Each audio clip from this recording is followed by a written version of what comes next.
Good afternoon, good evening, everybody. Welcome.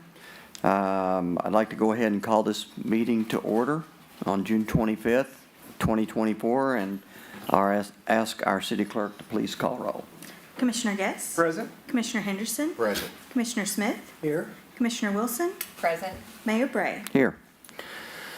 And I would ask Commissioner Wilson to say the invocation and then ask everyone to remain standing for the Pledge of Allegiance. Please pray with me. Dear Heavenly Father, thank you on behalf of all of us who are gathered here today for the many blessings that we have. Thank you for the ability to be involved in useful work. Please be with us today and grant us wisdom as we make decisions on behalf of our citizens. In Jesus' name I pray. Amen.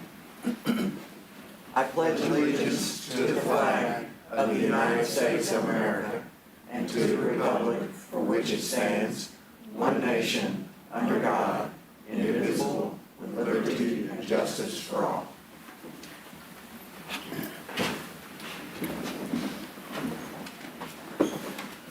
City Manager, are there any additions or deletions to the agenda? Mayor, none this evening. All right, so I'll ask Michelle Smolin and to come up and introduce one of our newest employee.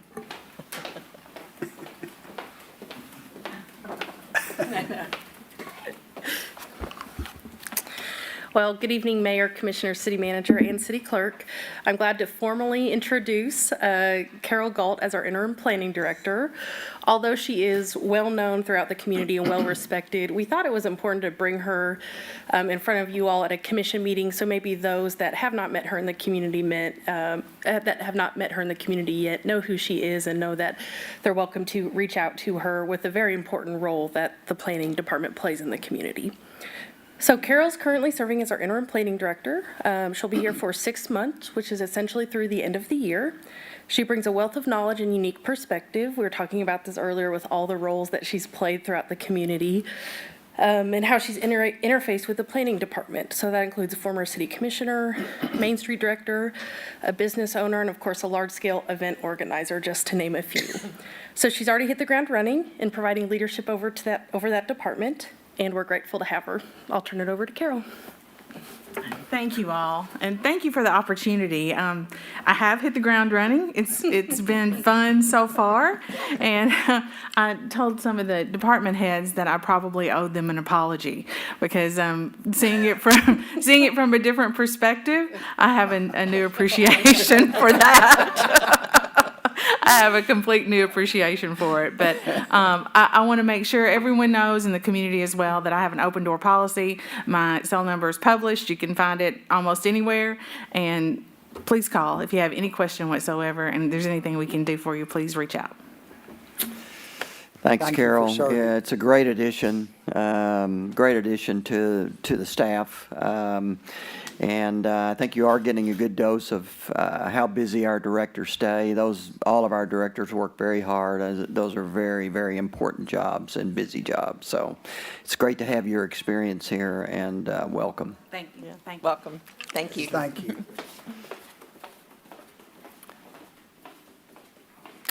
Okay, now we've got a presentation from Jason Peterson, who manages Paducah Water. Welcome, Jason. Appreciate you coming and letting us know everything that's going on with this utility. Thank you very much, and we appreciate the opportunity to be here. We're going to talk a high-level overview about Paducah Water, kind of a year-end review. We're going to talk about a little bit of background, just make sure that everybody has a basic understanding of some of the history of Paducah Water. We're going to look at revenue and expenditures for the last fiscal year, which is 23-24. Talk a little bit about debt and some trends that we're seeing and some challenges ahead. And if there are any questions, please stop me. This should take about 15 minutes, and just please interrupt me with any questions you might have or comments. So in 1885, Paducah Water was formed privately by a group of investors from Washington, D.C. And in 1930, the city of Paducah actually purchased the entire water system for the tidy sum of $2 million, which is converted to about $37 million in today's dollars. The Paducah Water Works is governed by an independent board of 7 board members that are appointed by the mayor, 4 of which reside in the city, 3 of which reside in the county, and there is 1 ex officio. Commissioner Smith serves on our board. The current system that we have is actually comprised of 8 smaller water systems, 7 of which have joined the original City of Paducah system from 1930. And the most recently in 2020. So big picture geographically, I don't have a map, but think Kevel to the west, Possum Trot to the east, and Melbourne to the south, and that'll give you an idea about the service area. The vast majority of McCracken County, the northern part of portion of Graves, and western Marshall counties.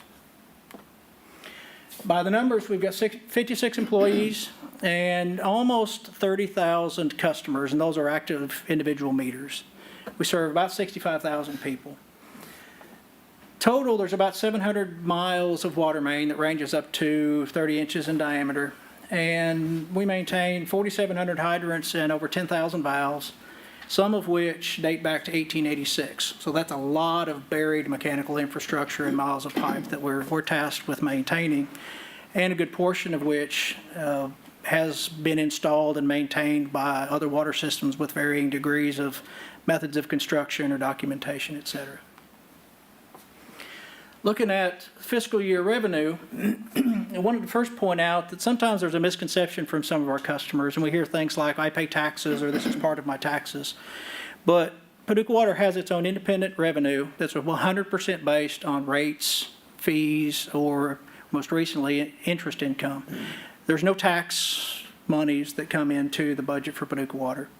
And our budget for fiscal year 23-24 is a little over $16 million, and about 70% of that comes from metered water. That's water that flows through a meter for which there's an active account and a bill is sent. We have a dedicated revenue stream for capital expansion that generates about $3.2 million.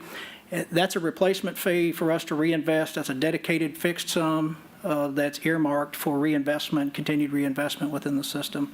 And then miscellaneous fees and other revenue are a smaller portion.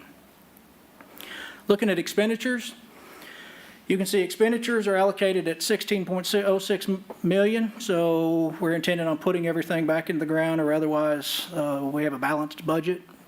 About 60% of our expenditures are associated with operating income, and that's payroll, lights, insurance, et cetera. There's where the $3.21 million appears. That's the dedicated reinvestment back into our system. And also, just of note, we have a small amount of debt service, but there's a dedicated line item for tank maintenance. And that's part of the rates that were set up in 2018. It's very, very expensive to maintain and paint elevated storage tanks. So that's a fixed earmark that allows us to proactively put money into their earmark to make sure that we have adequate funds for those very expensive tasks when they come up. And I'll just note here, we're close enough to the end of the fiscal year that it looks like revenue is going to be about 3% above what was budgeted, and that's mostly due to the high sale of water in last summer. We're significantly affected by weather events, droughts, rainfall, et cetera. So this year it does look like we're going to come in slightly above the projected revenue. That was because there was a drought last year and people had to water lawns more? Or? That's right. We have each year we budget an amount of water to be metered. And during a drought condition, there's a lot more water that's metered, and we pump a lot more water than was budgeted. And that translates into excess revenue than was budgeted. From a debt standpoint, John touched on this. He said traditionally that sewer is a much more debt-oriented utility. Traditionally, Paducah Water has a relatively low debt load. We have 2 projects. In 1999, we extended a project to remove the water treatment plant in Reedland through the extension of a pump station and a large transmission line. The 24-inch transmission main, you may remember, that's recent memory. That's where we ran a 24-inch main to the Paducah Police Department there on Kentucky Avenue for some redundancy. And during that last fiscal year, there was a small debt load that came with West McCracken of $60,000. That was actually paid off this year, so that will go away. So we'll be looking at about $4.3 million of debt service. And the years to the right is when those debts will come due, or when the debt service drops off. Talking about growth, this chart shows number of active services from about 2011 to current. You can see that there were two mergers. One was with Henry Water and the second was with West McCracken. Both of those consecutive systems purchased water from Paducah Water. So when you look at the volume of water pumped, it always has included those two systems. But when you look at active meters of Paducah Water customers, you can see an increase in 2013 and 22. But if you look between those mergers, you can see that we're on a fairly steady growth of about 0.7% active service increase per year. And it's pretty consistent during that time. The interesting thing is when you look at base load of metered water, and this is a metric that we use, we call it base metered water because it's from each year from January to June. And those are generally the months that are less affected by summer, drought, high heat, irrigation loads. That's the base consumption. And you can see that from all the way back to 2000 to recently, that's been on a relatively steady decrease at about 0.8% per year. The dashed line is just a linear trend line that represents that. And that's a trend that many utilities are seeing across the nation. It's still a pervasive. Every time you buy a dishwasher, it's more efficient than the last. The water conservation is taking many years to go into place, but that's the consensus that many utilities are coming to. Washing machines, dishwashers, low-flow shower fixtures continue as people remodel and change out and new houses come online. And we're not sure to what degree that line is going to continue to decrease, but it's been a trend since 2000, and it can be repeated across many utilities across the country. When you look at total metered water, you can see a trend. Some of our highest pumping numbers were in the 2000s. And since the 2000s, we've been in a relatively steady decline. At about 2013, water sales or metered water, not including Raidland, has been on a continuing decline with the exception of last year. We're not exactly sure whether we've hit the plateau of metered water or whether last year the dry weather was an anomaly. But each year, this is the type data that we utilize to budget and forecast next year's metered water to set our budget based on revenue. So I've talked about metered water. I wanted to show an example of a utility bill. And the reason why I use the term utility bill is because Paducah Water, when you get a bill from Paducah Water, depending on the services that you receive, we bill for JSA and we also bill for city refuse. So a lot of time people say, I want to pay my water bill. And for many of our customers, it means paying your water, sewer, and refuse bill. So depending on the services that you receive, so let's say for 4,000 gallons, that's close to a four-person house, just a standard with newer fixtures. Your water bill would be around $31. But if you're in the city with water and sewer and refuse, that bill represents a $74 bill. So the inability to pay your water bill might mean your utility bill, but we're the bad guys with the logo shirt if you don't in fact pay the water bill, and that's a challenge that we face. But I just wanted, for comparative, that's about what representative bills, and that's a residential meter, our smallest residential meter. I mentioned several times that there are some variables in budgeting. Extreme weather events are probably the most pressing because during an extended drought, we can pump a lot more water than we had anticipated by budget. So Mother Nature has a significant amount of control, as is if we have a very wet, rainy period, very, very wet, rainy summer. People don't irrigate, the cooling load isn't there. And also extreme cold. Two of the largest days for moving water out of our plant came in the two cold weather events. One was Christmas of '22. And that was possibly our highest peak flow day that we've had in many years, as people were running faucets, and we had small breaks, we had service breaks on the premise plumbing, and it put a tremendous load on our system. So Mother Nature can wreak havoc on what it is we do. Source water quality, our intakes are on the Ohio River that are impacted by the Tennessee. Regardless of what's presented to us, our water quality remains constant. So the source water that we're presented with, the cost of treatment can escalate or become lower depending on the quality of the water that comes to us that we're tasked to treat. And the last variable is material availability and cost. Like everybody, coming through COVID, we've seen materials and chemicals increase anywhere between 50 and 250% over 4 years. And availability, it wasn't that long ago that if you wanted a fire hydrant, it was going to be nearly 10 to 12 months. So that presented a tremendous amount of inventory that we had to bulk up and really plan to make sure that our inventory didn't hamper the growth and the projects and the things that we needed to do. So finally, I want to touch on a few challenges that we see in the near future. I think like everyone else, the 3 R's we're dealing with retirement, the Tier 1 retirements. We have 8 potential retirements within the organization within the next 15 months possible. 2 department heads and 1 foreman are included in that 8. So we've been working on stabilization, redundancy, and resiliency within the organization for some time. But recruitment and retention, we have a fantastic team. And, you know, we're focused on recruiting the best talent and retaining those great staff members that we have to do what it is we need to do on a 24/7 basis.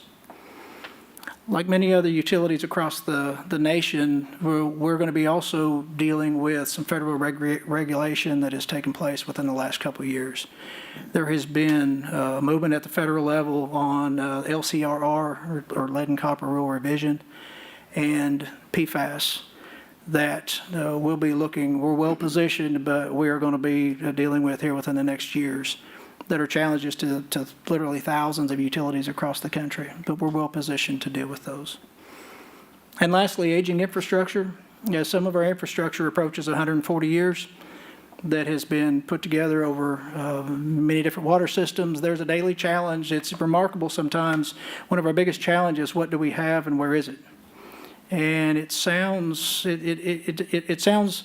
what do you mean you don't know where it is? Well, if it's a plastic main and we have no drawings, then part of the challenge is where is it before we can even begin the what do we do about it? So that's a continued challenge, but we're committed to reinvestment and continue to improve the system in every way. So are there any questions? So are you saying that you don't know where a lot of the lines are, or you discover new things all the time? I mean, Both. And I don't mean, and I mean that with context, because there were construction methods in the 20s, 30s, and 40s that are far different than today. The materials were different, the technology, the use of tools were different. So in the city, in some of our older sections of town, we may dig on a leak and we find something that we hadn't seen in many, many years based on the construction practice of the day. So that's one of the things we're not sure what we get into because it's been buried for 110 years. Another example of when I say we don't know where it is when we have a PVC or a plastic line that can't really be located from the surface. If we don't have good drawings, and that line was installed in 1972 in a rural part of our system, if we don't have drawings, we have no idea when it was installed or who installed it. Part of the challenge is we can get within 20 feet or 30 feet, but if we don't have a drawing that can get us in a direction or some information, our first task is to find that plastic line that can't be located by any other means. Does that make sense? yeah, sure. I just point out one final thing. This is something that not a lot of people get to see. This is a nighttime flushing. This is what it looks like. This is what it looks like when you put a nozzle on a fire hydrant and open it up wide open on one nozzle. So we have a nighttime flusher that does this full time every night. They run about 25 hydrants throughout our entire system to maintain the system. It's a fairly violent. It's amazing how noisy that is and rumble in the ground. But that's just a routine episode for us, or a fire flow test. But that's what it looks like. So. How many hydrants, speaking of hydrants, how many do we have in the city? 4,700 hydrants total within the entire system. 4,700 hydrants. 4,700 hydrants, and since 2020, the price of those hydrants have doubled to buy a new one. So they're $4,000 to $5,000 a piece. Commissioner Smith. You may want to mention something about the telemetry that we're using for reading meters. Yes. Project. Yes. We started in 2015 an initiative to change out 100% of our meters. The meter itself, the reading mechanism, fitting that reading mechanism with a cellular read disc and a new lid. So if you've seen the new blue lids, that's part of this overarching program. And we project being completely finished using in-house crews only this fall. So what that allows us to do and any customers is access water usage remotely. Just the water usage data is transmitted to an interface that customers can sign up. They can see their usage by hour. They can set up leak alerts. And we'll finally be complete with that initiative this year. But it also allows us to troubleshoot if there's a leak. Where is the leak? How much is it? And that's valuable data that's really improved our level of customer service, because when we were reading 30 or 60 days on a meter, we have no idea what happened during those 30 days. And now we have the actual data that we can see what happened and when it happened. So it's been a tremendous asset for our customers and us as well. Wonderful for your customers. Very good. Any other questions? Questions for Jason? Thank you very much. Thank you very much, Jason. Thanks, Jason. Very informative. Okay, we'll move to public comments. We have 3 people that would like to speak tonight, and the first one is John Berry.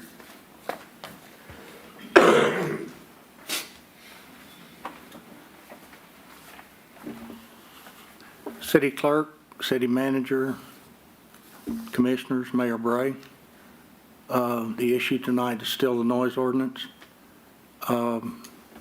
This was about 2 weeks before the chamber breakfast.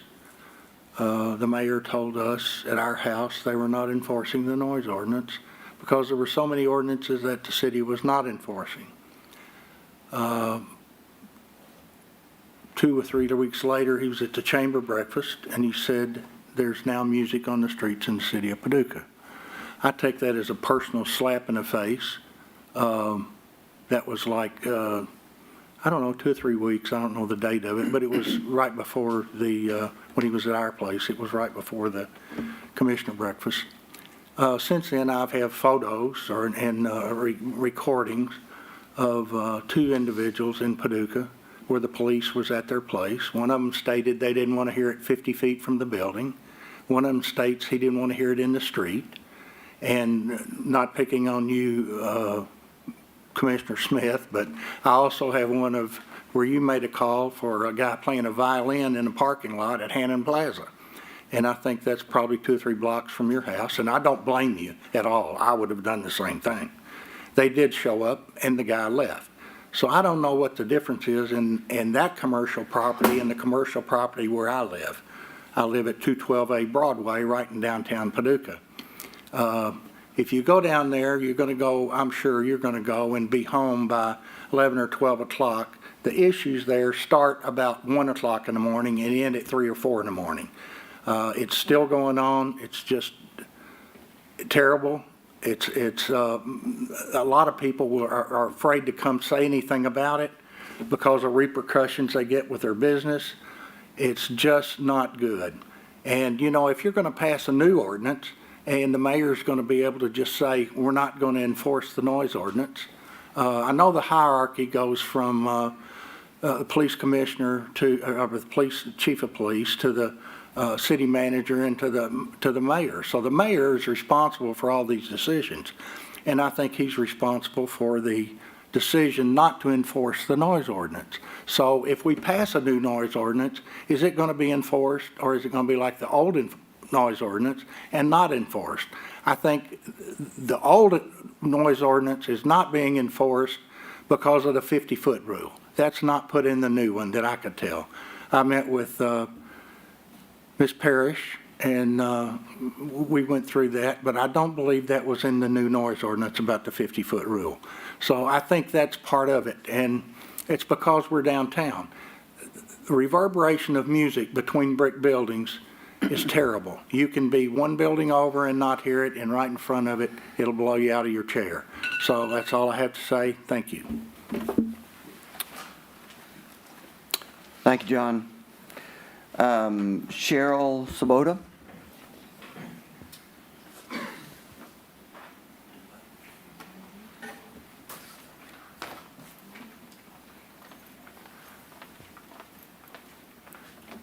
These are never short enough. My name is Cheryl Sloboda, and I own a building in downtown Paducah. I also have a business in downtown Paducah.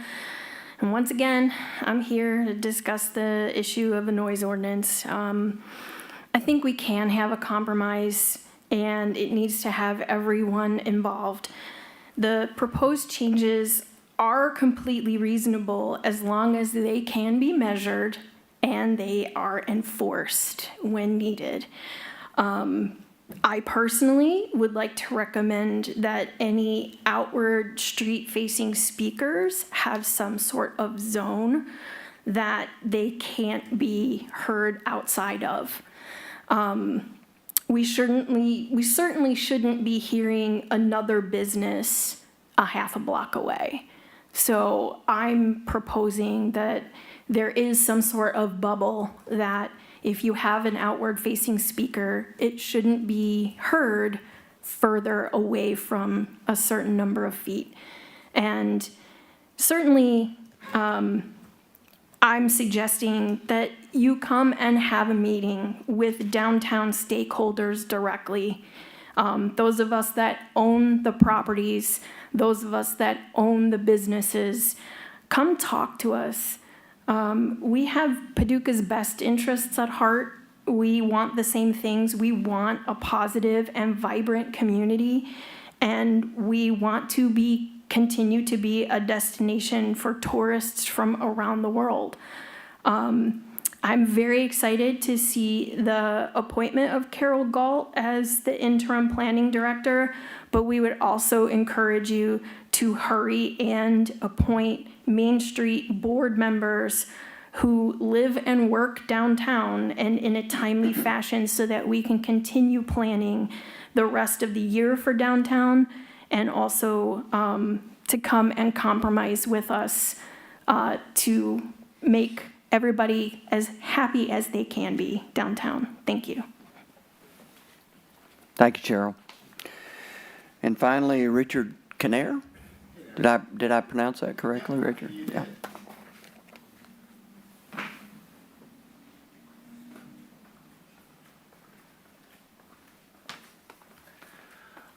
Good afternoon, evening. I'm Richard Kinnair. I am a business owner downtown as well as a resident of downtown. I just wanted to make a couple of comments on the sound ordinance. We all know that the current one does not go into specifics adequately and was not enforced, so therefore it's effectively neutered, and we can't have that. But one of the things is, when reviewing the sound ordinances, it ended up being one group of people demonizing another group of people to cow them and stop them from commenting publicly. We know that. We know that from Facebook posts. We know that from signage put up. And that is not, instead of demonizing the people, we need to sit down and come to a compromise about things. And the whole idea of demonization was raised again at the Cars and Cigars event a couple of weekends ago, where attendees actually were acting in a threatening manner towards business owners downtown. Now, I know the mayor is aware of this because I emailed him directly about it, as some other people are. Now, one of the things is, within the permits, there is no requirement for security. It is an option. I think we need to look at that and address that. Because when business owners downtown were threatened or were acted towards in a threatening manner by attendees at this event, when the police were called, it took 21 minutes for the police to phone up to see if the business owners were still alive. They never showed up or anything. 21 minutes between the calls being made and a call back from the police. Not a thing. Now, I fully believe that we cannot put the pressure on the police to be monitoring these events. I believe everyone getting a permit for a street closure, wherever, that they must provide their own security or a separate security system set up external to the police. Downtown events are not crucial enough for a mandatory police presence. They have other things to do that are more critical. But it does not negate the need for security at these events.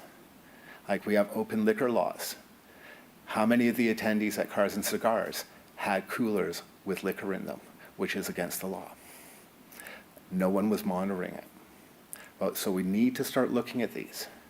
And we need to address the sound issue in a manner that, compromise is one way of saying it, but in a manner that the bully pulpit is not allowed to continue to get away with what they have been doing. Thank you.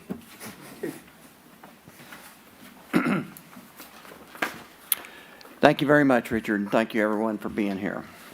We appreciate the comments.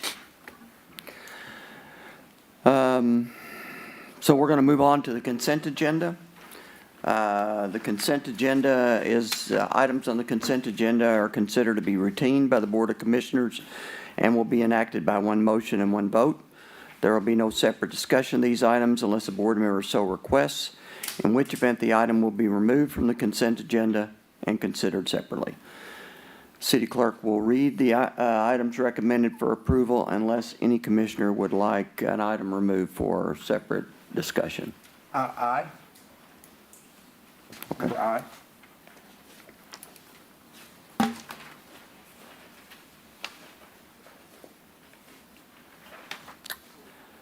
We'll remove item I, and I'll ask the City Clerk to please read the items recommended for approval.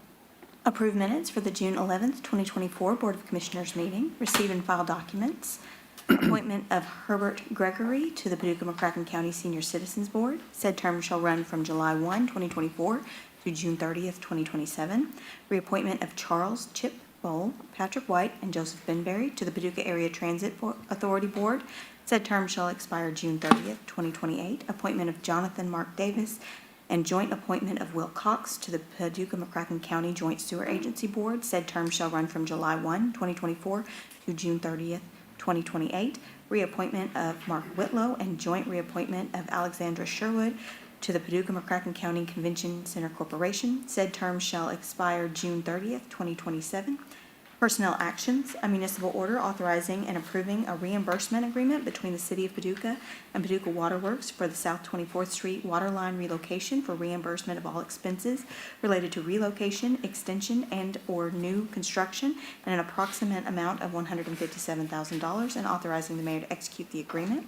A municipal order adopting contract modification number 1 to the contract with HDR Incorporated for professional engineering, design, and construction administration in an amount of $40,000, and authorizing the mayor to execute the contract modification and all documents related to same. A municipal order of the City of Paducah, Kentucky, authorizing and approving an interlocal participation agreement for cooperative purchasing with Buy Board National Purchasing Cooperative, and authorizing the execution of all documents related to same. A municipal order authorizing the mayor to execute all documents necessary to receive grant funds through the 911 Services Board grant program in the amount of $99,653 for the purchase of data capture, recording hardware, and software for the Paducah Police Department. A municipal order authorizing the mayor to execute all documents necessary to receive grant funds through the state and local cybersecurity grant in the amount of $50,000 to conduct internal and external cybersecurity vulnerability assessments. So moved. Second. Call roll. Commissioner Guess? Aye. Commissioner Henderson? Aye. Commissioner Smith? Aye. Commissioner Wilson? Aye. Mayor Bray? Aye.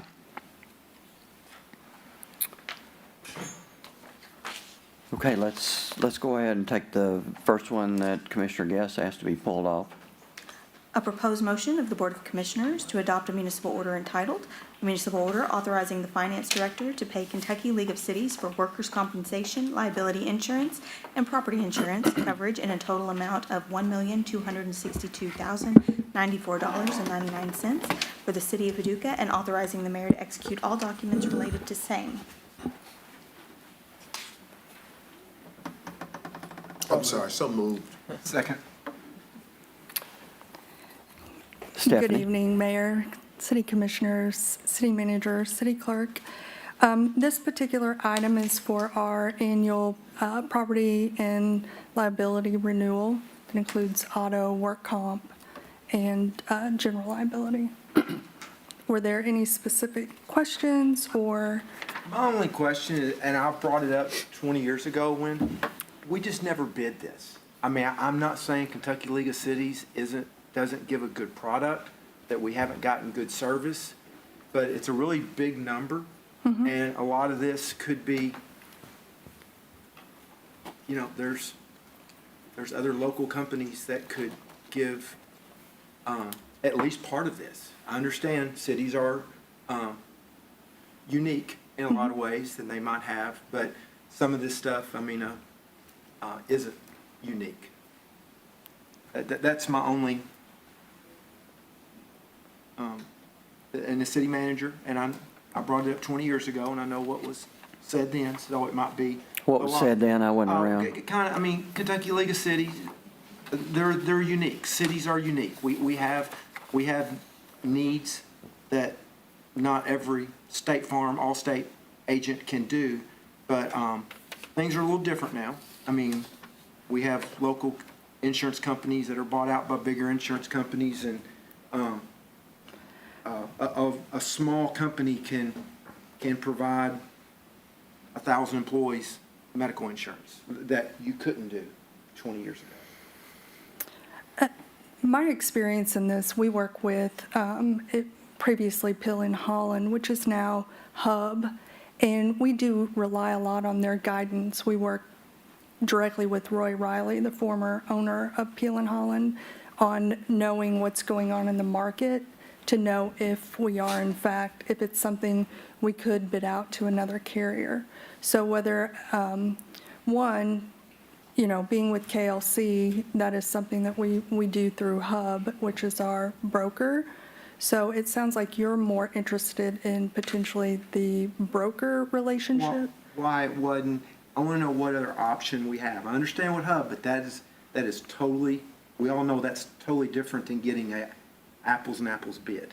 They're wanting to make sure, yes, you're not being overcharged, but I do heating and air, and there's people that will charge double what someone else does, and I guess it's all, so I don't think that's a good explanation for that. Well, the explanation would be that they are looking at our rates, and they have a ton of customers to know if it's something, well, this isn't reasonable, we should go to market. And they could go to market to other carriers, such as Cincinnati, or there, I believe, like Mutual has a product line as well. Yeah, I guess we bid everything else, and then you know exactly, and just trusting I'm not saying I don't trust another, it's just, to me, I would rather keep a personality out of it. Let's look at 3 bids, and I mean, that was mine. I mean, that's a big number, and honestly, with workers' comp and how many employees we have, I think it's a very fair, you know, don't hear me saying I think it's Right, and that one actually dropped this year pretty significantly, over 8%, because we have controlled our accidents and we have our Right. maul rate down, so.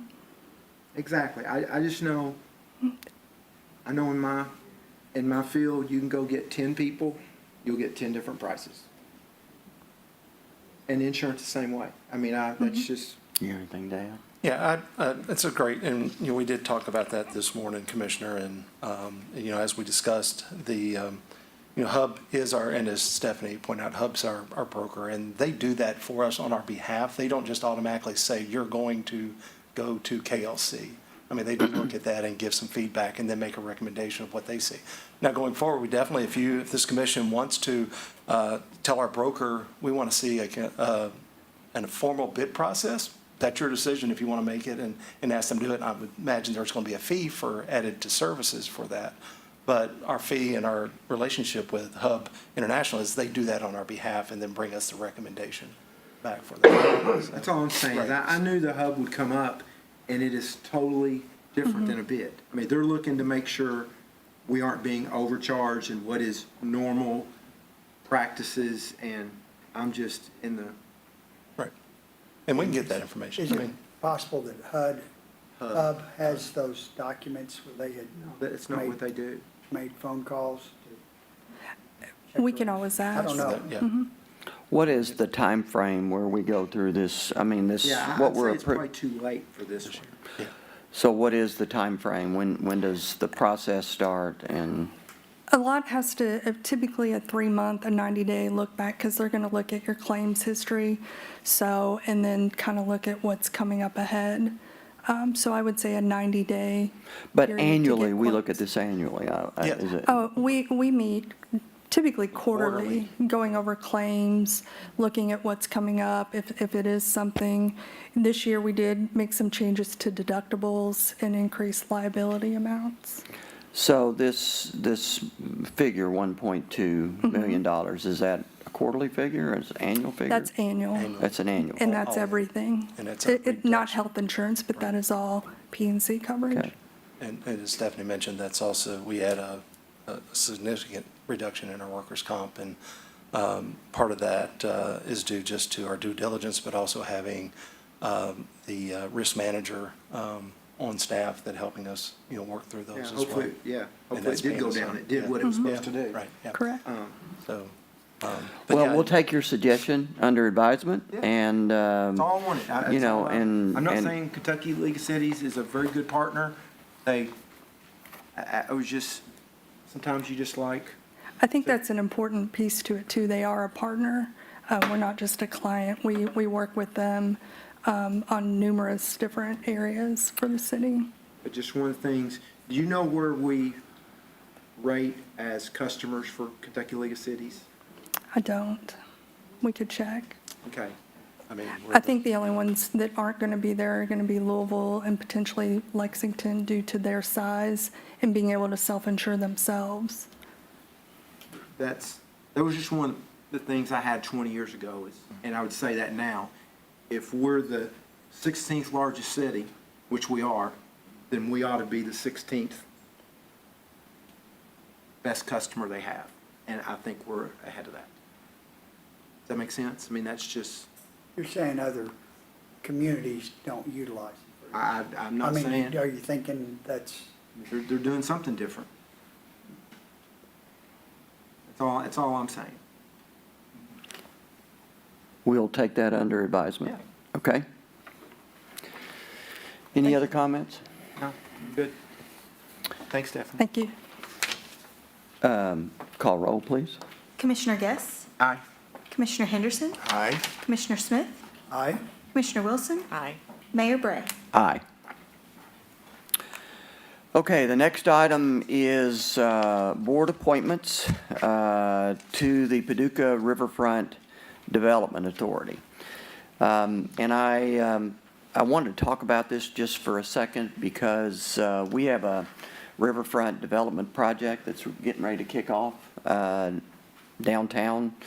And it's a project that we've worked on for many years, and we've actually had a riverfront development authority committee in place for some time. Actually, there's a long history here. And I was looking back at some of the history of this, and it was originally, designed to assist, advise the city on the development of projects downtown around the riverfront. And so this committee, when they will be formed, as they are formed, and Commissioner Wilson is an ex officio member of that committee, they will need to get together and talk about exactly how they can best function in order to help us move forward with the riverfront. Because the riverfront development project is really getting ready to, we're getting ready to put a shovel in the ground. But I think that there's going, with the hotel project still sitting out there, there's going to be opportunities for this board to come together and provide advice and counsel recommendations to the commission. So I just wanted to call out the folks that have volunteered and raised their hand to be involved in this committee. And so we got Paul Gurrier, Upinder Meehan, Ashley McMillan, Alicia Winslow, and Julie Harris. And so I wanted to, I've talked with all of them. They're very enthused about getting involved with you, Sandra, Commissioner Wilson, and getting involved with the Riverfront Development So, Committee. so the definition of riverfront is, I mean, I would normally think it'd be on the riverside of the flood wall. That's not necessarily so in this ordinance. You know, I don't see that definition in here anywhere. Yeah, no, but- I'm just thinking how I would do it. Right. So, because that would be kind of downtown. I'm not saying it's right or wrong, I guess Yeah. that's a point of clarification. I would say, having served on it before, it was more of the riverside of the riverfront, where we were looking at it from design, Yeah. a lot of things. Yeah. Bill Grant, all of that.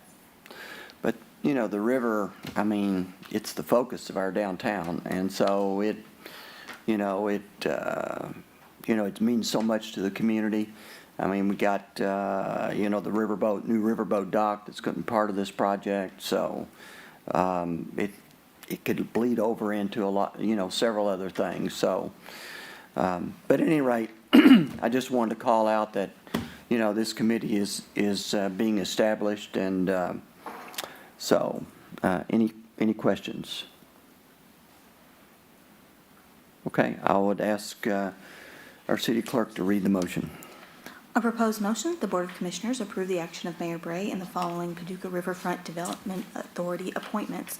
Appointment of Paul Gurrier for a term that shall expire June 25th, 2026. Appointment of Upinder Meehan for the term that shall expire June 25th, 2027. Appointment of Ashley McMillan for a term that shall expire June 25th, 2027. Appointment of Julie Harris for a term that shall expire June 25th, 2028. And appointment of Alicia Winslow for a term that shall expire June 25th, 2028. So moved. Second. Call roll, please. Commissioner Guess? Aye. Commissioner Henderson? Aye. Commissioner Smith? Aye. Commissioner Wilson? Aye. Mayor Bray? Aye. So we'll move to municipal orders. And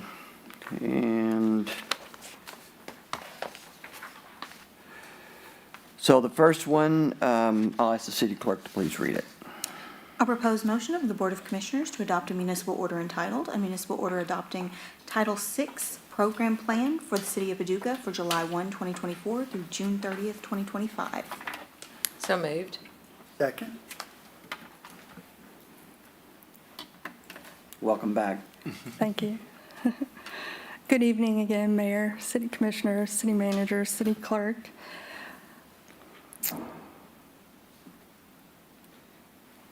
Federal regulations require recipients of federal funds to implement non-discrimination plans.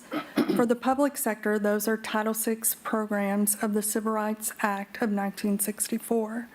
The Kentucky Transportation Cabinet is working with the City of Paducah to implement a Title VI program to meet these regulations, promoting equality and preventing discrimination. This program plan is designed to meet the U.S. Department of Transportation, including the Federal Highway Administration's requirements for Title VI, specific to funds received for the BUILD grant. The Title VI program prevents discrimination based on race, color, or national origin in federally assisted programs. It upholds the civil rights principles, ensuring no individual is excluded or discriminated against in federally funded activities. The main objectives of the Title VI program include promoting equity, preventing discrimination, and fostering inclusivity across the organization.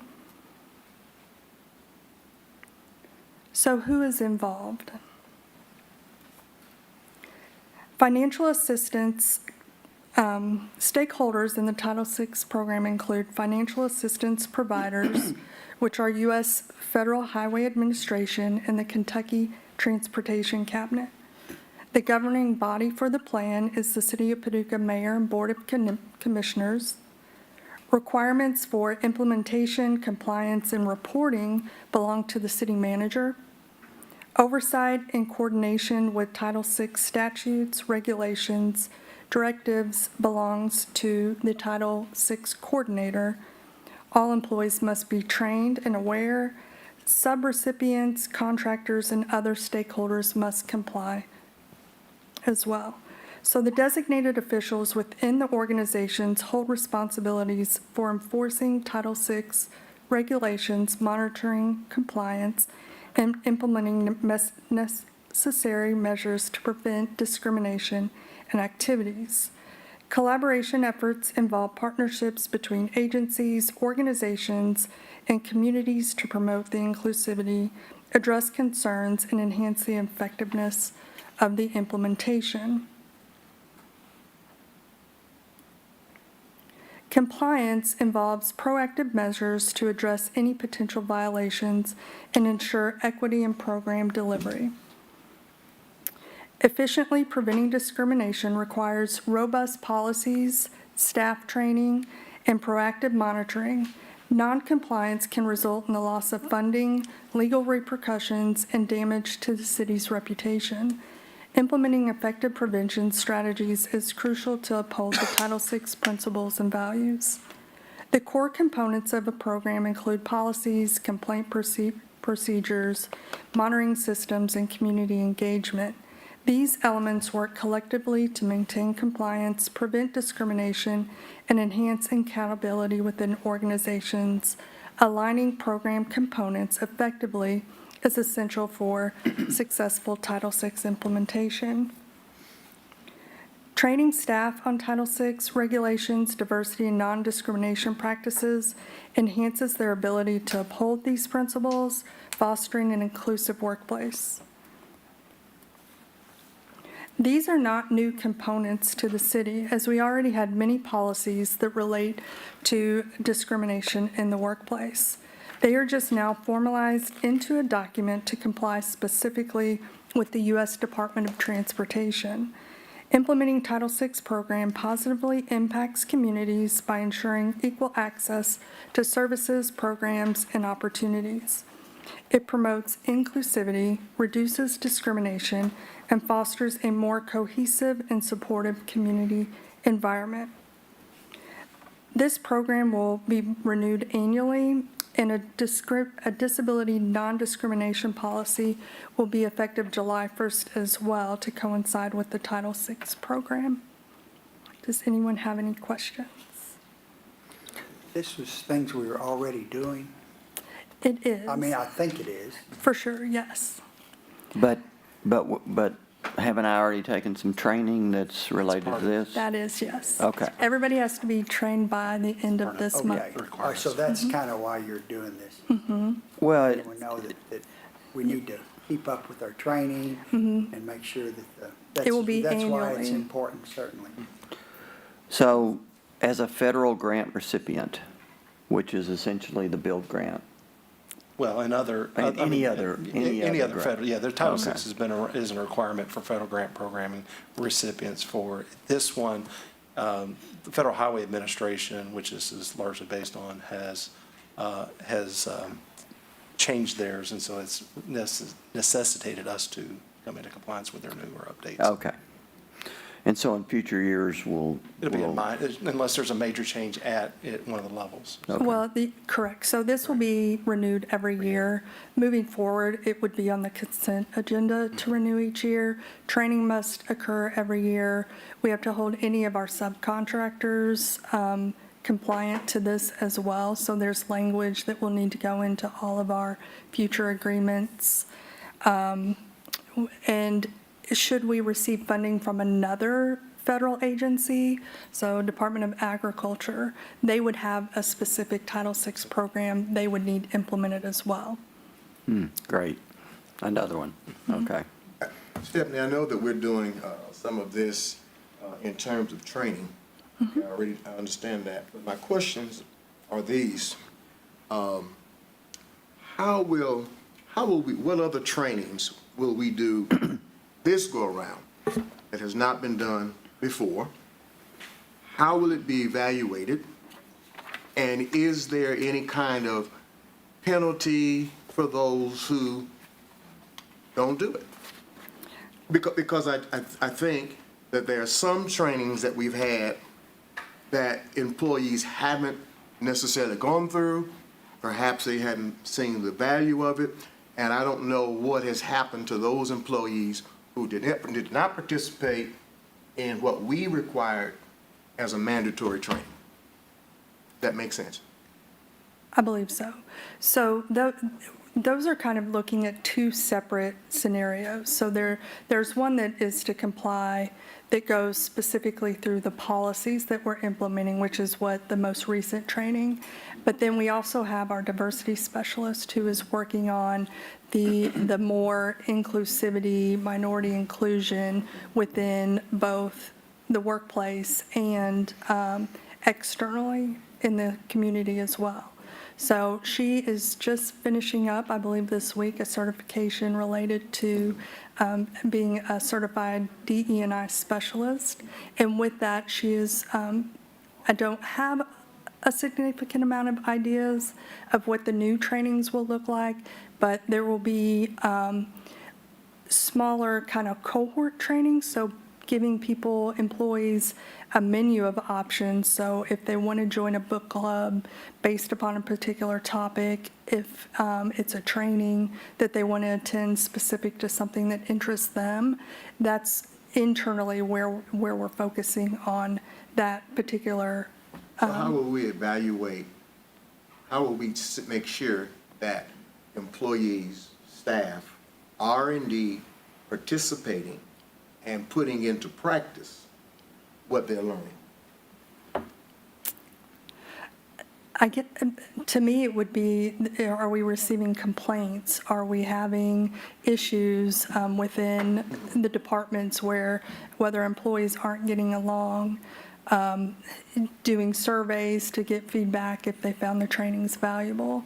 Those would be a few ideas I would have. Do you have some sort of specific example of something? I just know that when we do things like this, not necessarily the city, when we do things like this, we make bold statements of what we will do and how we will do, but there's never any information put out there that says, we're doing it, we're putting it into practice, and our organization is changing.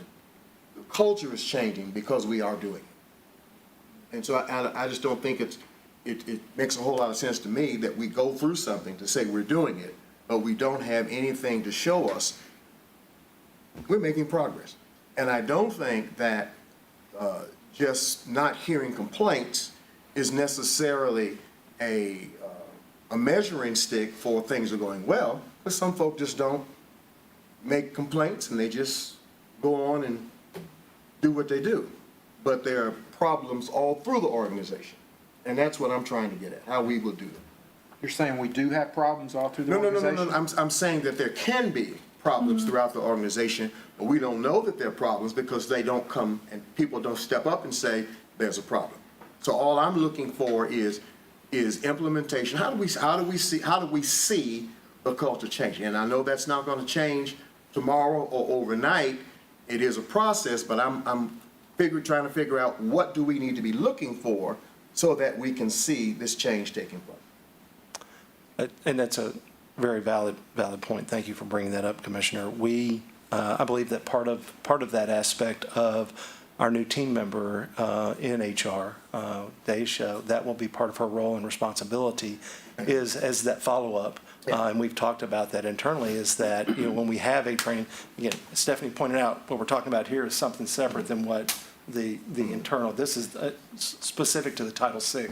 But an evaluation component, we do need to be able to track. Right. So we do need to define metrics that we can look at and see. And so, yes. Yeah, and I understand that. And the other part of this is that I know we have a new DEI specialist, but what I wouldn't want to see is to expect the DEI specialist to come in and wave the magic wand. And if certain things are not working or if certain things are not happening, then it becomes the ineffectiveness of the DEI specialist. No. Right. Yeah, no, I it's know we very- wouldn't do that, but I just thought I'd throw it out there. No, and this is good. I mean, I think if we set those benchmarks and work with, and that's part of or getting the training and things like that is getting up to speed is how that, but as always, our team welcomes, the input and support, and the work with the commission to help develop those. Commissioner, you're asking the most difficult of questions, which is, how do you change somebody's mind, somebody's heart, how, and then how do you measure that? Well, I thought that's And what we're supposed to do, change people's hearts and minds. That's what we're working on. I do know she's meeting with each director, and I believe she's met with the mayor to kind of figure out what's going to work for your department, Yeah. because they're all in different places with. And I know she has the support of our mayor and commission and our department heads. I just want to make sure that we keep an eye.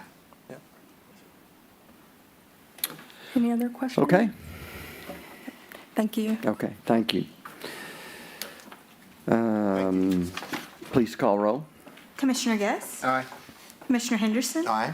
Commissioner Smith? Aye. Commissioner Wilson? Aye. Mayor Bray? Aye.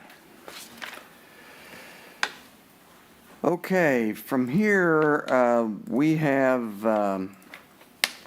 some pretty big things to talk about. We have 4 different municipal orders. We want to read these separately and vote on each one of them separately. But I think maybe Darren, you want to give an overview before we ask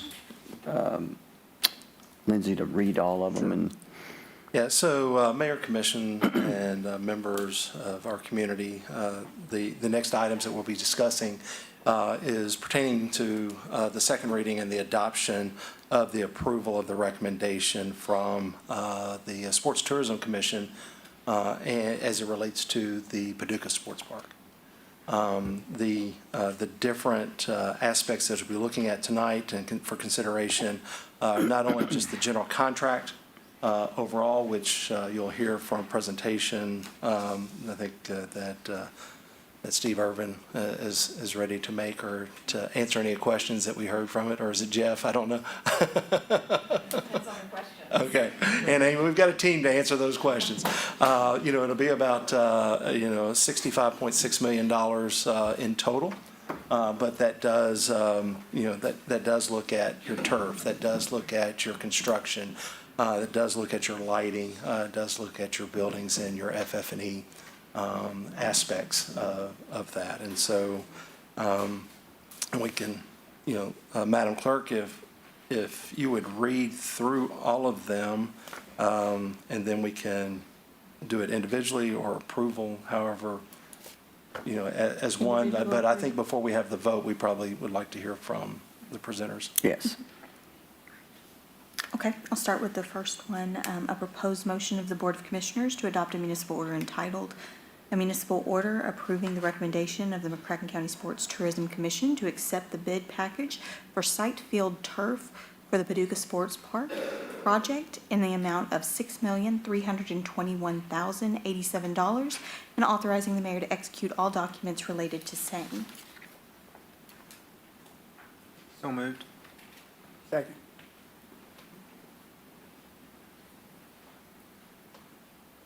So we want to vote now, or we want I think we should vote on each one as we Okay. go So through. let's You wanna start there? take, so that one, and then we'll have the presentation on the larger portion of it, or do you want to do the presentation now? to, yeah, let's go on and let's hear from everybody now. I mean, Steve, you want to come up and, And Amy and. I don't really have anything formal. Steve, last time he was here, kind of walked through the budget and the allowances that we've set aside for the unknowns. The grandstand specifically, we have some money set aside in this budget to help us figure out what we want to do with that. FF&E, we have an allowance for that. So just any questions that you have specifically, these are all the low bidders. They were all low bidders. We went through cost reductions to kind of get them down within this budget. And then these are the recommendations from the sports tourism. so let's talk about what we are going to vote on, what the bids represent, and then what they don't represent. So what we're not going to vote on, i.e., the grandstands. Sure. Championship field, that sort of thing. Sure. So, So the Sprint Turf contract is for the turf, for all of the fields with the exception of the championship field. And so that is the only deduction out of their contract was the work that would go into the turf, the site prep for the turf, is part of their contract. So this amount covers everything else. So this 6.321087 is on just the field turf and the Correct. construction, correct? And that's With the deduction. four diamond fields and then the two pods and then one soccer field. so there was a question, I actually attended the fiscal court meeting last night, and so there was a question that came up about the grandstands and what we do with that, and, there's a lot of discussion, the good, the bad, and I think Judge Clymer, the county, would like to figure out a way to get that grandstand paid for so that it could be part of the project. Also, when we did the pro formas, for the entire sports park, the championship field was in there.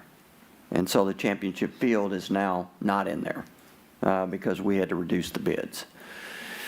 So kind of the question is, the fiscal court talked last night about, 6 months, 8 months, to see if the county could come up with money, from an outside source. They talked about grants, state grants, federal grants, something like that and that's an issue that's sitting out there because all of us, the judge asked all of us to go out and, walk up in the grandstands, look at what the field looks like. I think we've all done that.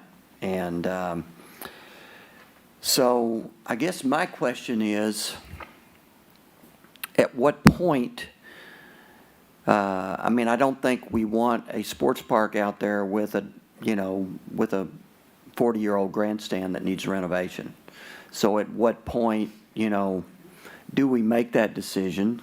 And the county's been leading on this project, so I know that they'll be, they will be discussing it at future fiscal court meetings.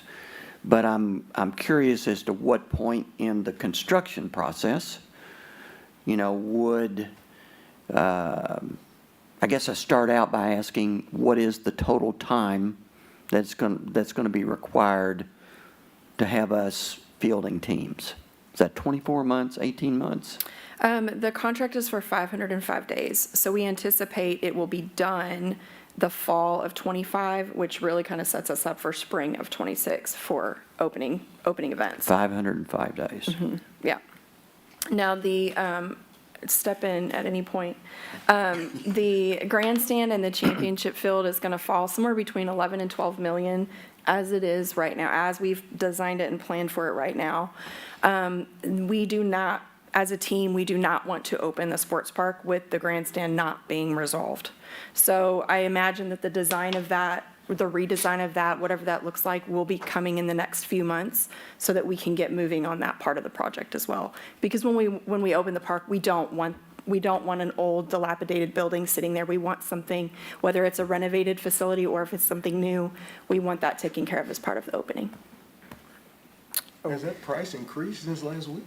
I'm being conservative. Okay. Yeah, It was around 11 million, but Okay. for the two. Okay. yeah, we had talked about the championship field being about 2.2 and the grandstands between 8 and 9. Yeah.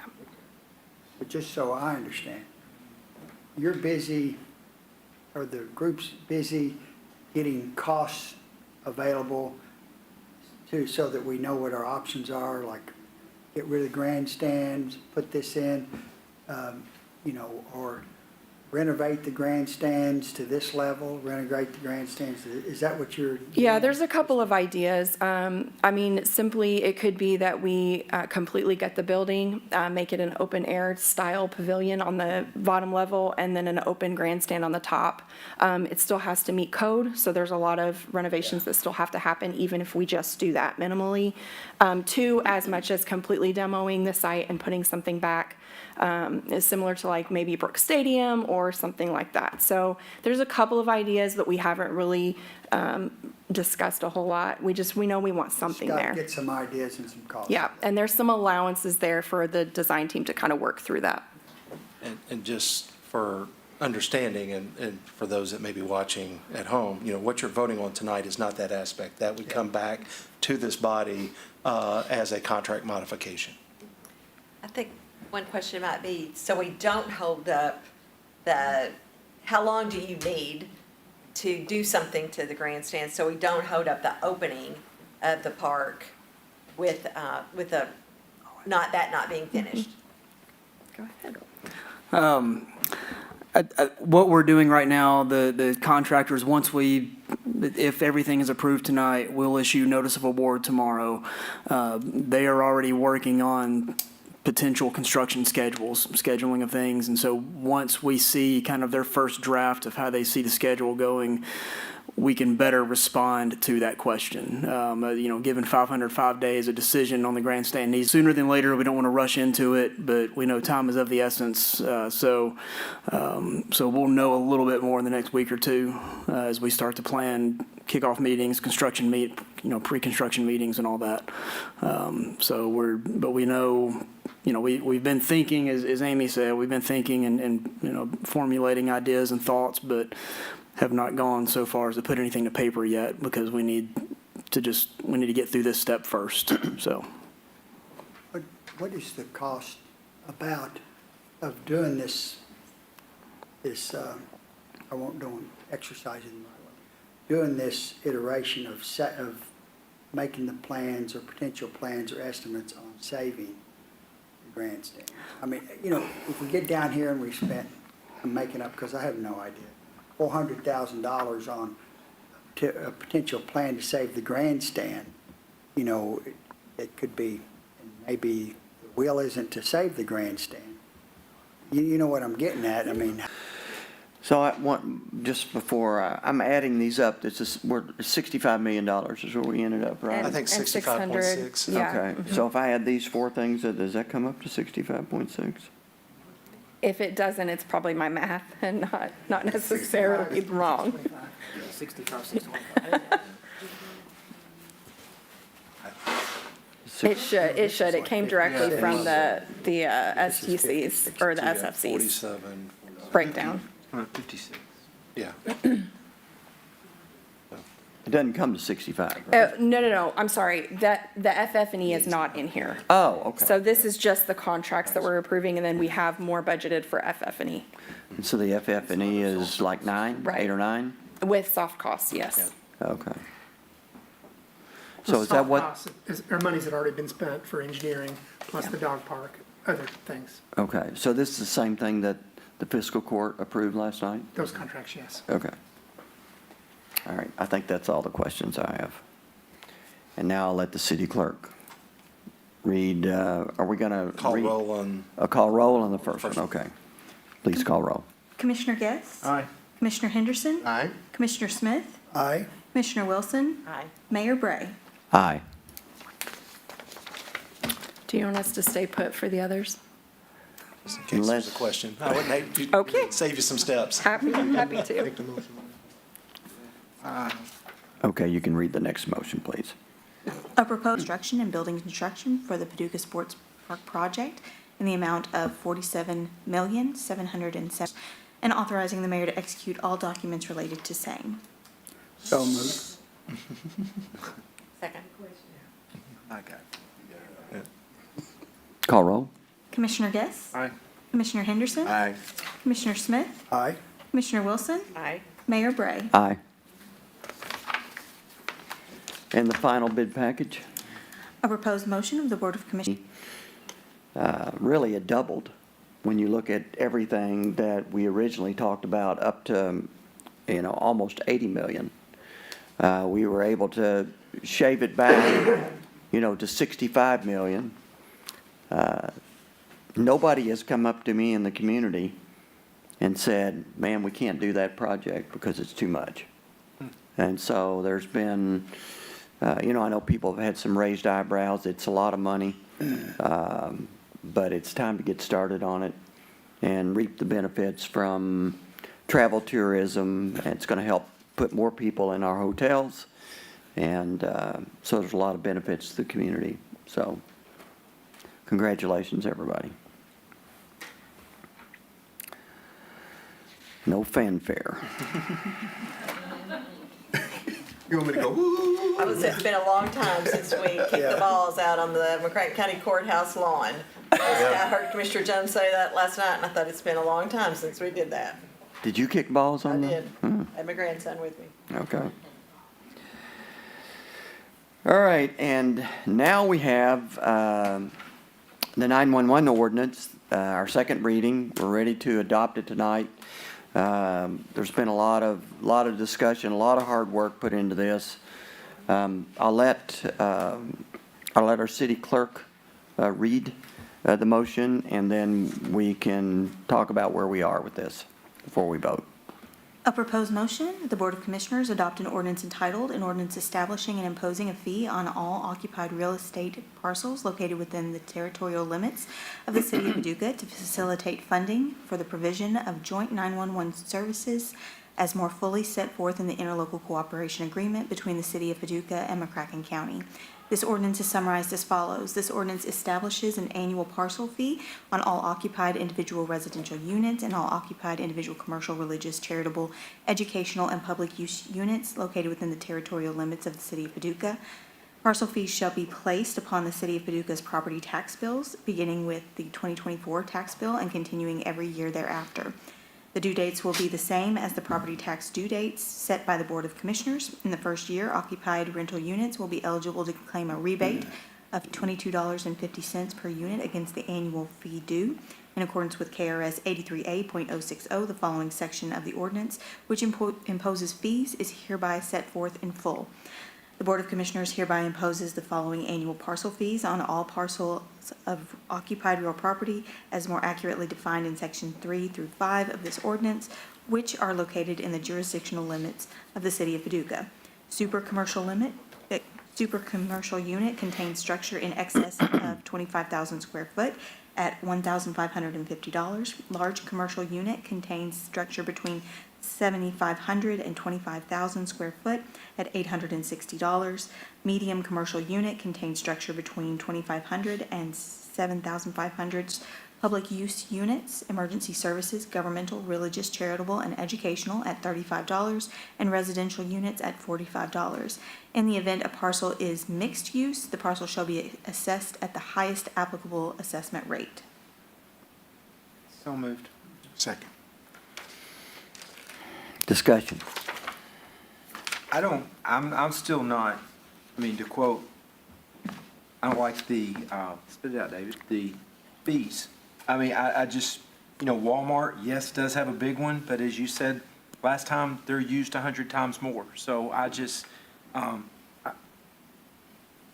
just have a problem with the fees. I just don't think that,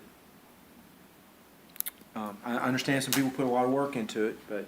You think the fees are too high? You think the fees are inequitable? I don't think that Walmart should pay the same as a 25,000 square foot.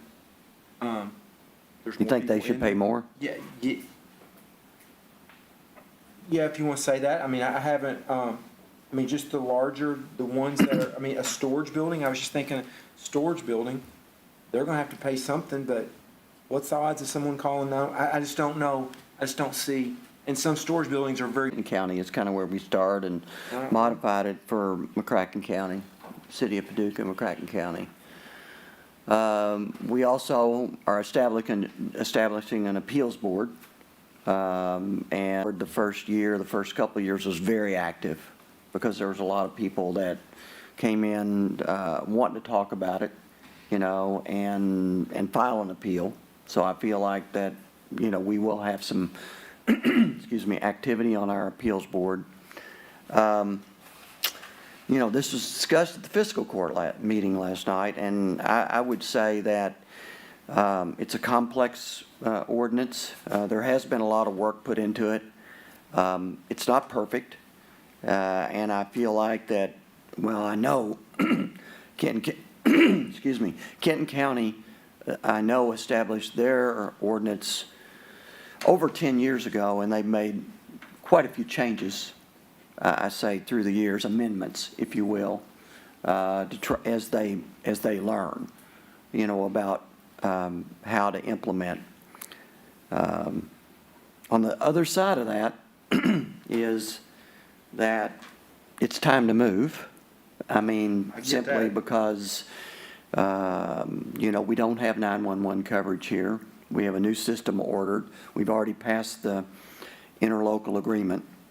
So I think, you know, I'm open to, you know, anybody's discussion, but, you know, for me, I think as long as we have the ability, I mean, each year we'll learn and we can tweak or adjust things to get closer to anything we Perfection. don't perceive as, yeah. Works for us. We'll never reach perfection, but we do have flexibility, so.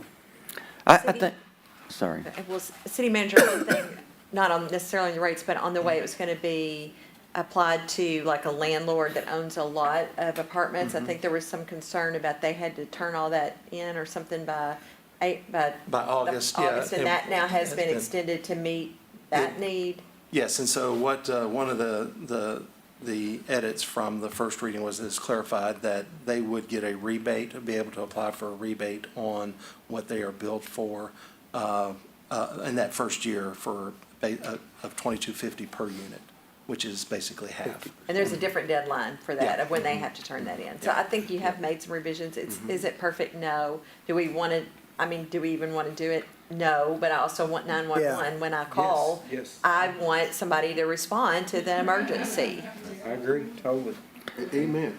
And I'm, And I've called it, so I want them there to help Right. and to be responsive. Like Commissioner Smith, I think, you know, as we get into this, we will see a lot of things that we can do differently, and then we can begin to adjust all of that to fit who we are and the needs that we have. So I think, you know, days ahead, we You can know, do some different things. I'll have to say, this is really a tough thing because it's not pleasant to, you know, to deal with this kind of stuff, but that's kind of things that we're elected to do, is to try to find the best solution. So, I do appreciate Commissioner Guest's comments. I mean, I think that there are, you know, absolutely businesses, commercial entities out there that are going to be, how do you put it? You know, lower users than others, and will look at it as being less equitable than others. But we have to make a call. We have to, you know, we put a lot of time and effort in this, and it's something we'll continue to look at and consider amendments for. And the selection of that appeals board, in my view, is going to be very important, picking the right people, because I think they're going to be busy. So. I would also just remind, and for understanding from the public as well, is that state law requires that these funds, as they are collected, they go into a pot and they can only be used for the operations and debt service on 911. Actually, they can't even be used for the radios that help for 911 that are carried either on the hip or they are. Those, you know, it's prescribed how that, and in any given year, if more money is collected by the fees that are established than what is needed, then those funds roll over into the next year, have to be used in that next year, and you have to adjust the rates downward to where you're not in that continuous cycle of having that. So there's some built in, and plus the appeals board as well is built in on that. And if someone has a landline, then that fee goes away. And right, landline. And we don't, and I know conversation is also has surrounded about cell phones fees. Local jurisdictions have no no jurisdiction over setting the cell phone fee. Matter of fact, there's a formula that the state sets up. The state's revenues that are collected on cell phones have continued to increase. What they have given back to local jurisdictions, in our case, it's only about $400,000 annually that comes back, has been flat. And so we have, while we all pay that if we have cell phones or multiple cell phones, this body, fiscal court, has no jurisdiction. We get back on that. I do want to call out, the fact and just reemphasize to, to all of us, the county has come with us as 50-50 partners. There's been a lot of angst, about the city running 911 and the county being a full partner. And our police department has done an exceptional job of running 911, and all the users, the county fire departments, the sheriff, the folks on the county side have admitted that and have complimented our police department on the way that 911 is being run. And so we are in a good place. The county has agreed to become a full 50-50 partner. This is an important date in Paducah history that has taken place. We've been working on this 911 ever since I've been elected 3.5 years ago, and I know for several years before that. So we made a lot of progress. We're here at the precipice, and I'd like to ask the city clerk. Just one more point. I'm sorry, Mayor. You're The one thing, and this came up, is that it's also, these are not stacked. The county collects theirs, the city. So if you're a city resident, you're not paying the city and county fee on this. It is just a single fee. It's not And it stacked. is in the county and the city. And the ILA Just not says, both. right, the ILA says that both bodies will adopt the same fee structure. But if you are a city resident, you're not paying the Right. county fee on it. You're only paying the city. okay. No worries. Please call roll. Commissioner Guess? Aye. Commissioner Henderson? Aye. Commissioner Smith? Aye. Commissioner Wilson? Aye. Mayor Bray? Aye. Hey, kudos, Mayor, for all the work that you've put on this, because you have no tell how many hours you've put on this. So, and I know it wasn't easy. It was very complicated. Thank you. Thank you, Commissioner all of Smith. us. Thank you. So we have one ordinance to introduce tonight, and I'll ask the city clerk to read it, and then we've got representatives from our Section 8 program here. A proposed motion that the Board of Commissioners introduce an ordinance entitled, an ordinance adopting the annual operating budget for the Paducah, Kentucky, Section 8 Housing Choice Voucher Program for the fiscal year July 1, 2024 through June 30th, 2025, by estimating revenues and resources and appropriating funds for the operation of said program. This ordinance is summarized as follows. This ordinance adopts the annual operating budget for the fiscal year beginning July 1, 2024 and ending June 30th, 2025 for the Section 8 Housing Choice Voucher Program. So moved. Second. Sika? Lasika? Welcome. Joseph? All right. So we're entering the new fiscal year, July 1. And so what we're going to do is propose that our administrative funds for salaries and office supplies and all the things that we purchase that are not HAP dollars be approved by the city. We did go in front of our board, which is with the Housing Authority of Paducah, who manages our agency, to get this resolution approved for us for the Section 8 program. Do you have any questions?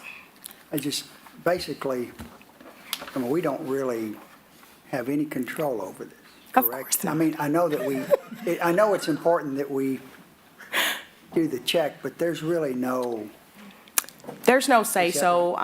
When we were a part of the city, we were a part of the planning department, and we still had a separate budget even from the planning department. So the budget is separate. There's no funding coming from any of our city entities, municipalities. It's all coming from the federal government, which is our administrative funds for our budget for the fiscal year. So we just have to still continue to come in front of the city to make sure that you guys are aware that we still have to have our budget approved and for you to file and record this information so we have it on file. So it's a bit of an, I don't want to call it an anomaly, but we've been working to get Section 8, with the housing authority and away from the city. Absolutely. And we've been working for a number of years to do that. Absolutely. And I don't know if we're any closer. I'm sensing that we might be a little closer. But Well, the one thing that I'll add to that is that we have moved our building or our department over to the housing authority. So that's one step that we've accomplished in 2018. So this is 2024. We are still working on HUD.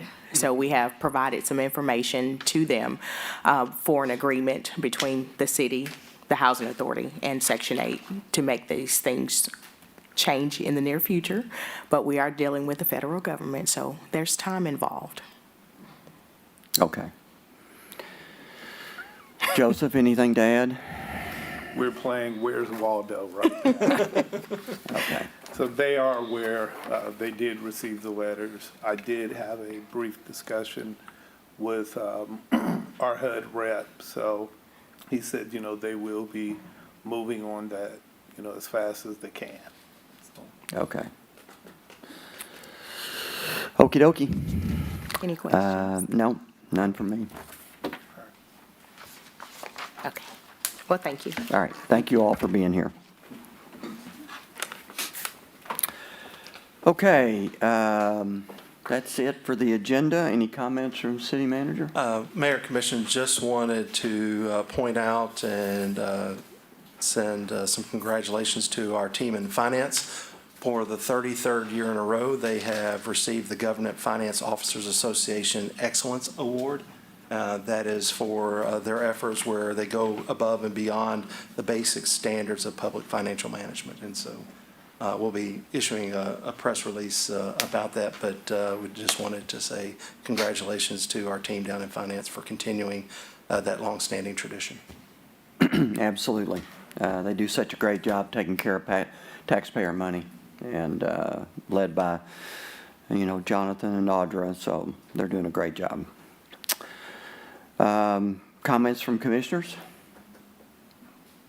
Comment from me? If no, I would. I do.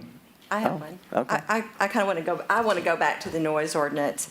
And I want to mention that since the introduction of the ordinance with the proposed revisions to the current noise ordinance was introduced in May, many or all of us, we've been downtown, we've been talking to people, we've walked around taking digital readings at different times in front of different speakers. We've looked at speakers, we've looked at their heights, we've looked to see if they're attached, if they're not attached. And there are a lot of opinions on the revisions as well as the current ordinance, really. So therefore, I would like to move that the Board of Commissioners table the ordinance introduced on May 28th, 2024, entitled an ordinance repealing and replacing Chapter 42, Article 4, Noise Ordinance of the Code of Ordinances of the City of Paducah, Kentucky. I'll second that. Okay. Some discussion? Yeah, Yes, I think that I've got just a little bit of discussion. I have absolutely no problem with tabling this issue. I have no problem with that. However, my concern is that we are going to table this indefinitely, and it kind of disappears, and we don't seem to help the residents or the business owners. And so I'm in favor of doing this if we can say that we'll come back in 60 days or so, and that gives us more opportunity to read, to study, to try to understand what we're doing. And I think that we're all intelligent folk, and I think that we can come up with something that's going to be a win-win for the residents that live downtown as well as the business owners. And so I'm for it, as long as we're going to make a commitment to come back to it in 60 days and make a decision. We can't fix what we don't face, so we got to face it, and we got to make a decision, and it has to be a win-win for everybody. That's where I am. I'm not for tabling it. I think that we have spent a lot of time and money. We've talked to a lot of experts. We've had a lot of legal work on it, and I think that we've got something that is enforceable, and I think that's important. And I don't think, from the public's perspective, I don't think there can be a win-win because, it's just impossible because you've got the merchants want it louder, you've got people that live there want it quieter, and some merchants too want it quieter. So it's a difficult decision. I think that you kind of have to split the baby, and I think that the ordinance as proposed did that. And I'm not saying we'll make people happy even when we vote on that. But I think we've done enough research and spent enough time on it. I think that I've got enough where I'm comfortable voting on it. Well, I don't have enough. Understood. I'm sorry? So I don't have enough information to where I'm absolutely comfortable. I know that we're not going to have perhaps a win-win, but I think that we can come to a compromise.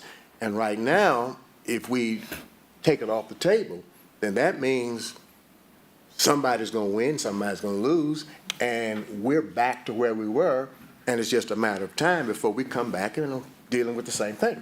So why not just, if you're going to table it, let's table it, and during that period, we're doing what we have to do to understand it and to make sure that as close as we can, that people are happy as much as we can. Yeah, my big issue is that we have an ordinance that's, proven to be, the county attorney has said that it's not enforceable. And so that's really the big. I don't think he said I that. think- I I don't don't think think he he did said either. that. What he said is he could not enforce anything on the 30 hours of footage that he had. He didn't have anything he could. He didn't say he couldn't enforce the ordinance. I don't. Well, we can. I was we in are lots of enforcing it. discussions, and it's been made very clear to me, that the current ordinance, would be an issue. So, I mean, I think there needs to be some changes. and specifically the 50-foot, the verbiage around that is the issue. There are a lot of changes that would have to be done to the one that was introduced Yes. on May. And everything's a moving target. I don't think we're to that point, and that's the reason why I feel like we should table it for now. We can bring it back. So if something is tabled, it can be brought back at any time. Yeah.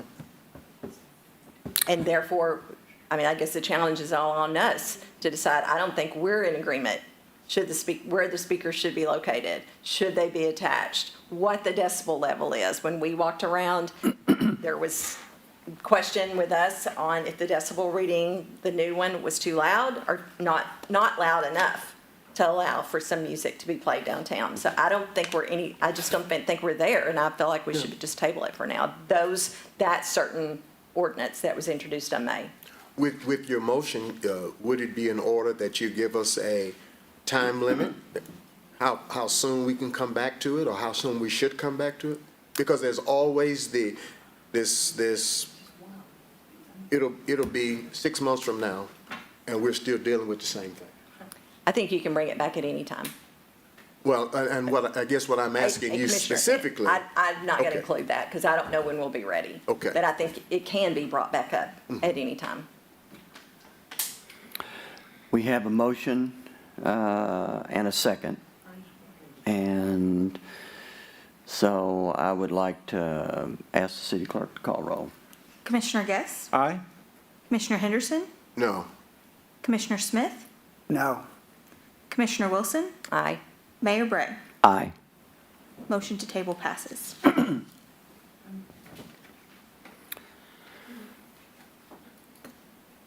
So I would entertain a motion to adjourn. So moved. Second. Call roll, please. Commissioner Guess? Aye. Commissioner Henderson? Aye. Commissioner Smith? Aye.